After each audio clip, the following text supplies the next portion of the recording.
Hello everyone, welcome to MinseyCrafts. I am Minna and I am your host on this channel. This is my knitting vlog where I share about my knitting projects and crochet projects, and I also now have one tutorial video on hand felting. And as you can see, I have a special guest, Ninja, over here, who is not pleased that her nap is being interrupted by me talking here. Isn't that the case? I also have the little dog, Agatha, on my lap here.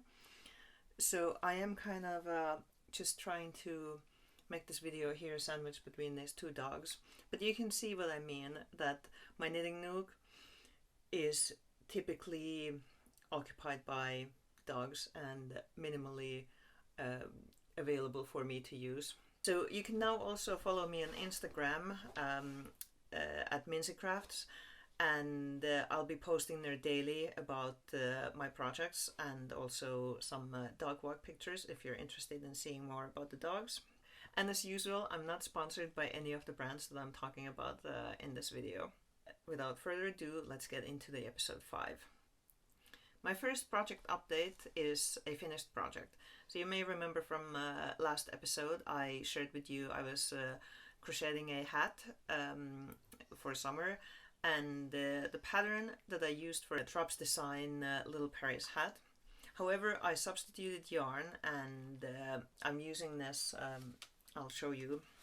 I'm using this Stylecraft Savannah yarn, and it is a iron weight 100% cotton yarn. It is primarily white ecru color with some strands of color in between. It comes in various different shades as well, and this shade is called Pampas, and it's really nice and soft yarn.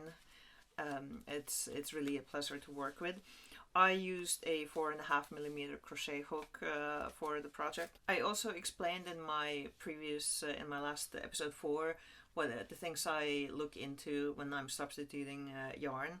So if you're interested, go and have a look in the previous episode. Also, I purchased this yarn from my local yarn shop at Ready Steady Knit in Prudhoe, and I'll put a link for them down below as well. You can find this at your local stockist, or it's also available online. Let me show you how this hat turned out. So this is the hat here, and I'll put it on, and it turned out perfect for me. I really like it.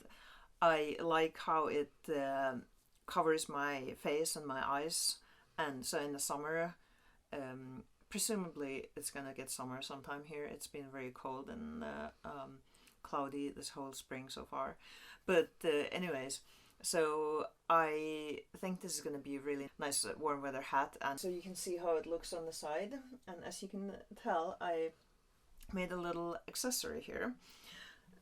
Let me take it off and show it to you a little bit closer. I made this little rose. So I found the pattern in a book called Crocheted Wreaths and Garlands, and I would show that book to you. I have it on the shelf above my head here, but I have a sleeping dog on my lap, so I will not be able to show it to you. I found the book also at Ready Steady Knit. This yarn that I used for the rose, it is Rowan Creative Linen. I had some leftover yarn of it, and let me just show this to you a little bit closer as well. So it's just looks like this, and I made the leaves with Stylecraft iron, and I have a brooch pin on the other side. This is also purchased from Ready Steady Knit. You can find this online and probably at your local crafting shops as well. I really like this. I like accessories. I'm definitely an accessory person. This rose was made in the rose itself was made in like one long strip with a few rows on it, and in each row there was very aggressive increases for it, and then it's twirled together, and I then sewed it together, and I so it holds like this. And then I added, I'm not sure if this is very pretty, but I then sewed the leaves on back there, and then also the brooch pin. I really like this hat. I am very pleased with this. I think the pattern was quite easy to follow up until the last row on the brim. It says to work 1 double crochet around every double crochet, meaning do not work in stitch loops but work around the stitch itself. I double checked this wording in every possible language that I can read, and I did not quite understand what it would mean. So what I ended up doing was I just basically crocheted into the previous row, and I'm not sure if that's exactly the right thing that they wanted me to do, but I think it gives it a little bit more weight on the brim. So I think that's how it's going to be. And just to mention that I used 115 grams of yarn for this, and I made the bigger size. My overall rating for this project is very satisfied. Before I get to my next update, I'll share with you a new knitting project bag that I have. Now it's quite big, so I'll try to show it to you from far away here. It's something, so my husband went for a work trip to Denmark, and he by now knows that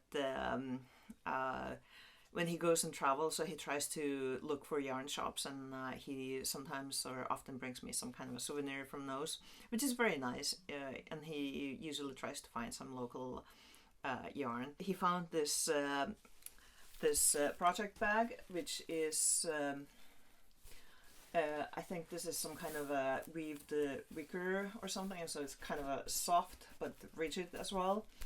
It has these reinforced corners here, which is very nice, and so it holds its shape very well. The handles are very sturdy feeling as well, and they're large enough so that you can carry this on your shoulder if you're on the go, and it's like really big as well, as you can probably tell, so it fits any extra large projects that I might have.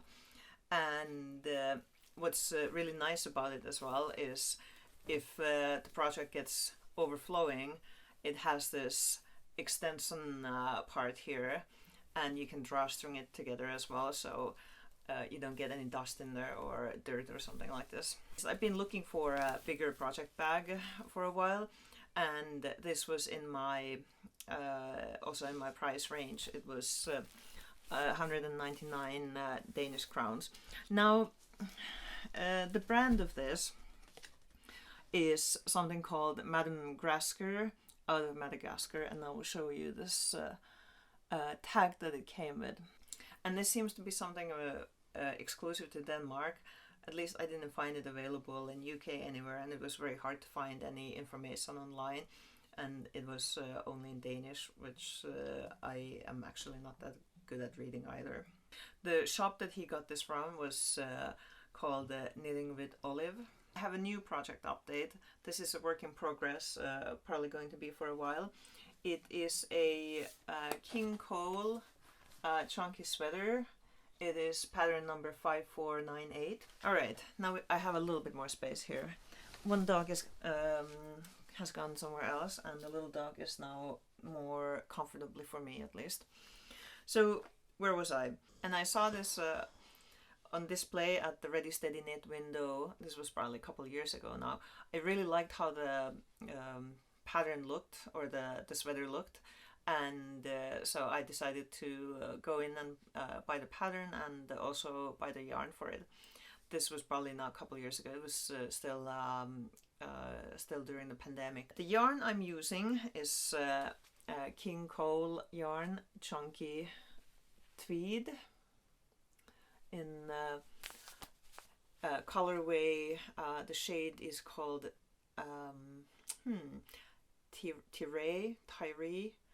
I don't know how to pronounce this. It's spelled Tiree. And this is 72% premium acrylic, 25% wool, and 3% viscose.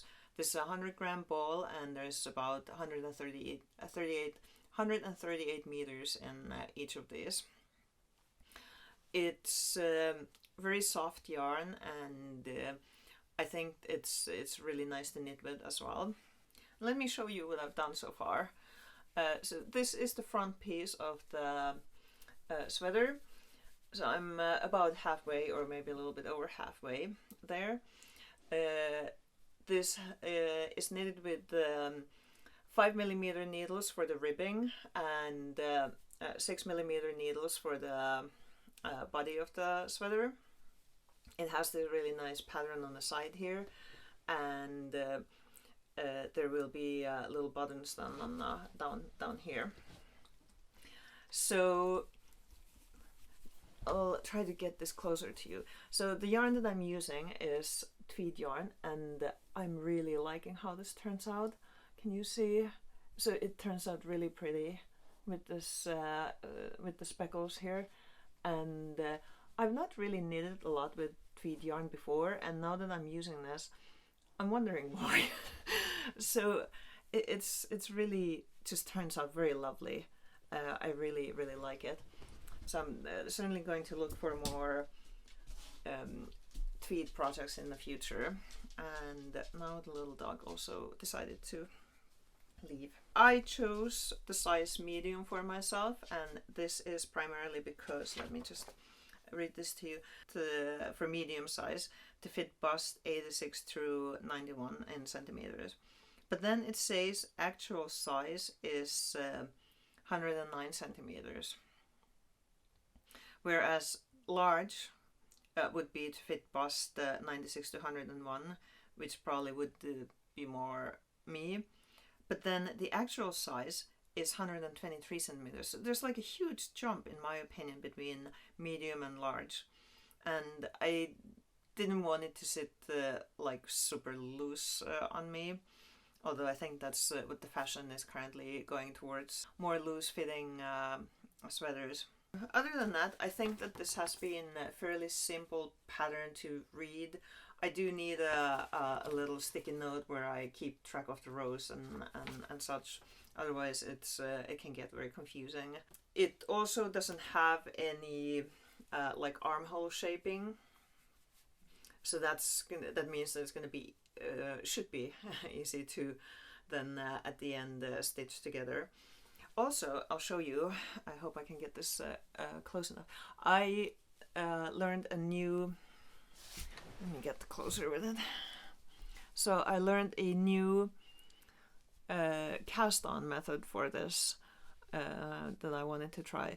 Typically, I do the long tail cast-on, but that one's kind of that one's a little bit complicated when you have a lot of stitches to cast on, and so you end up with too short of a tail or too long of a tail, and so I just kind of didn't for some reason fancy that at the time. So I found this cast on called Chinese waitress cast on, and it's fairly complex, so I had to watch a couple of YouTube videos how to do that. But you can see there's like a kind of like it looks like a stitch on one side and then a stitch on the other side. So it has this kind of a sort of a rounded feel to it. It's also very stretchy. I have a couple of other whips going on as well, but I'll show more on those in the next episode. If you follow me on Instagram, you can get some sneak peeks on those there as well, since I will be posting daily. As for the updates, are gonna have to wait a little bit because I've been having some knee problems. It was getting better and then it got worse again. So I really want to wait that it's gonna heal properly before I try to do anything like a repetitive kind of motion with it. I will put the links in the space below, and if you enjoyed watching this video, like and subscribe. Leave also comments if you have any, if you have made any of these projects yourself. Thank you for watching. I'll see you next time.